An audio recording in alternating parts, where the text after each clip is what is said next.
kasagsagan ng bagyong Pepito, November 17,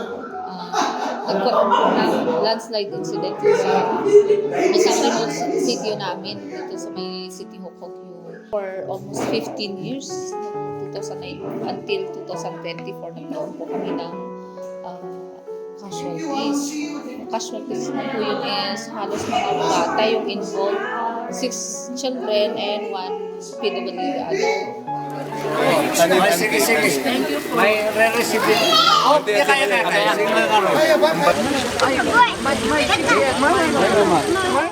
Sa mga usual na bagyong dumaan, hindi namin naramdaman yung parang nagkaroon ng anxiety sa community, nagkaroon ng pati kami sa frontline, medyo na-windang, na-overwhelmed din dun sa mga ay maayos kayo at sa pagkakawin po niya ng Eric.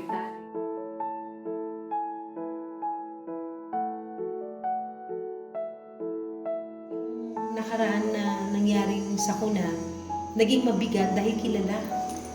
Kilala nila, kaibigan yung pamilya, kilala nila yung mga bata. Ang pagbibigay ng psychological first aid ay para sa paunang lunas lamang.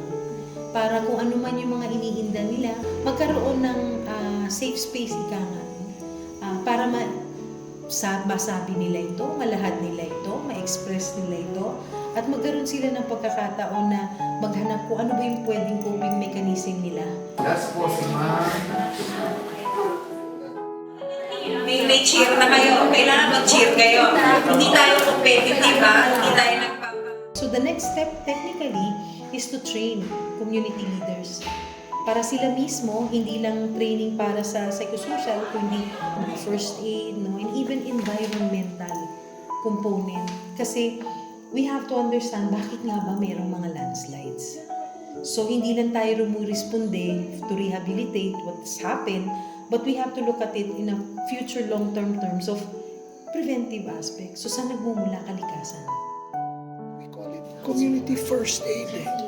It's first aid all the way from assessing somebody who gets hurt to what to do immediately as a first treatment. Kahit hindi ka doktor, kahit hindi ka nurse. But definitely we will be coming over because we are so impressed with the dedication of the frontliners. Umiiyak sa pagod, pero alam nila at the end of the day, gusto pa rin nilang tumulong. And sabi nga natin, sa yung isang value ng volunteerismo, beyond and over na po ito sa kanilang trabaho. It's the will that they want to change, be a part of the change, and be part of the rebuilding of Ambato.